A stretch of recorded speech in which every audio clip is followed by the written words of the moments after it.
guys, so I'm just going to do a quick bit of a rundown of what I carry in my pack for primarily state forest hunting. And as you can sort of see, I do choose to go with a heavier pack to start off with. A lot of the time I'll carry the animal out whole, or I'll get the majority done in one trip. Now, for me, that tiny bit of extra weight is a sacrifice I'm willing to make. A lot of access, you can get pretty close to roads, but I have still had 2k walkouts, pack outs, whatever you want to call them, from where the animal's been shot. So it's one of my sort of last real hunts sort of for the year, with the baby on the way, well, the third baby on the way. So just going to do a quick rundown of what I sort of pack. Now I've just got some basic Ridgeline boots, nothing too fancy. I do keep my feet dry, good soles, no complaints so far. I've got some gear from Solognac, which is actually I got from Decathlon in Sydney before they started getting rid of all their hunting stuff, and I found all their stuff really good quality. I do have a face mask that I carry around with me, or a face shield if you want to call it. One, it sort of keeps me warm on those cold mornings, but it also covers up the whites of your face when you're stalking deer. 1.5 litre water bladder, along with the usual 600ml bottle, just in case. Always have a handful of Museli Bars with me in the bottom of my pack somewhere. You can see these are a little bit munted. A full first aid kit, or pretty close to full. Everything from snake bite bandages to a thermal blanket if you get stuck out somewhere. Now, to go for my first aid kit, I also have a PLB. It's just an ocean signal. You can see how small it is, and you obviously hope to never use these, but I've actually only picked it up recently. Probably something I should have done much sooner. Doing a lot of solo hunting myself, but for $300, it could save your life one day. Now, there are quite a few options of these. I'm not sure if going with the PLB without communication is the best option, but in the end, it's better than nothing. Head torch, fully charged batteries, with spares in the car. Charging cable and a battery pack for my phone. A lot of time I'm using the Avenza for my DPI maps, along with Google Maps and overlays that I download prior to. So I always carry that with me in my pack. Some binos, which are usually on me. I don't have a bino pouch, but I will look at them. I don't always use them. Some of the forests I hunt are too thick, well, in my opinion, to use them. But I'm slowly using more and more. Have sort of been mentored by a few other older hunters that use them in whichever terrain, and are always looking for the smallest things with them, like an ear flicker or a tail or something. So I am starting to use them more and more. They come with me, whether they're on in open country or they're in my pack. Some rope, tying an animal up, dragging it, whatever.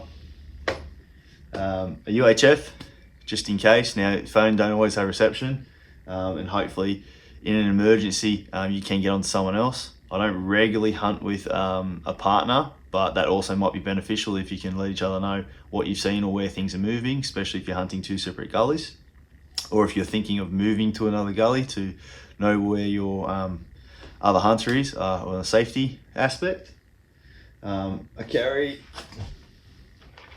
ear protection, although a lot of the time I forget to put it on in that quick instance of taking a shot. But they are around my neck, just always forget in that sort of deer fever. Yeah. Gerber knife, which does a lot of the work. Nothing flash at all, it's just a workhorse.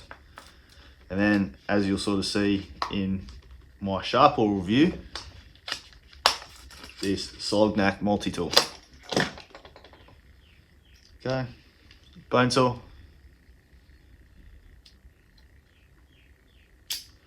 blade, gut knife, gut hook, whatever you want to call it.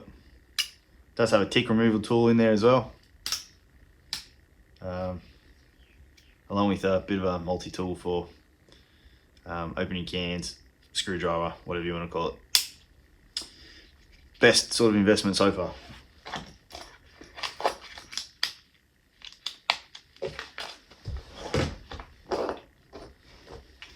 A lighter, check for wind direction, but also, well, what I most commonly use to check wind direction instead of sort of a puffer, and also start a fire if necessary out in the bush. And as you sort of see in one of the last reviews I've just done, the Sharpal sort of knife sharpener gets a quick edge back on the blade while I'm out in the field. Does have an emergency whistle if you're lost. It is orange, so you can't really lose it. It also has a flint as well. So once again, another device to start fire if you're stuck out in the bush. So if you do then shoot an animal, we've gone over sort of what I've got to butcher it. I do carry a Hunter's Element game bag over here. Okay, squeeze out quite small. I can usually get 2 front legs and back straps in here. If I'm taking the animal whole, I'll just put the back straps, liver, heart, whatever other small organs, tenderloins in there. And then I'll put the rest of the animal in large old sheets, pillowcase, game sack, whatever you want to call it.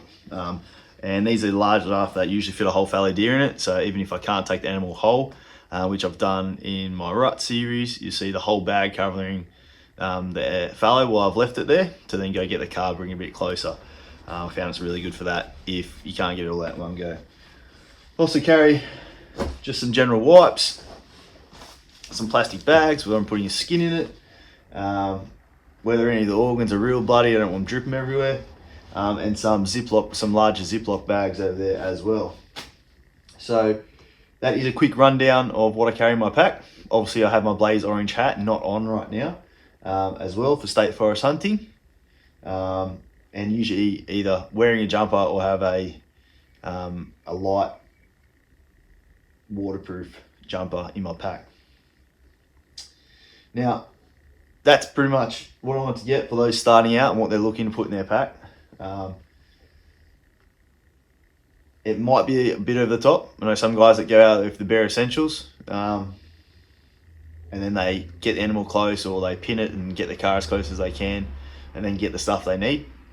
I don't know, I've always carried a lot of the stuff I thought I need, and it's worked out for me all the time so far, touch wood. So if you are getting into state forest hunting, and you're looking at sort of your pack and what you need to have in it, this is sort of a bit of a quick and easy rundown. Now in my next video, I'm just going to go over why I've gone with a bit of a bigger pack, and how much I love this pack.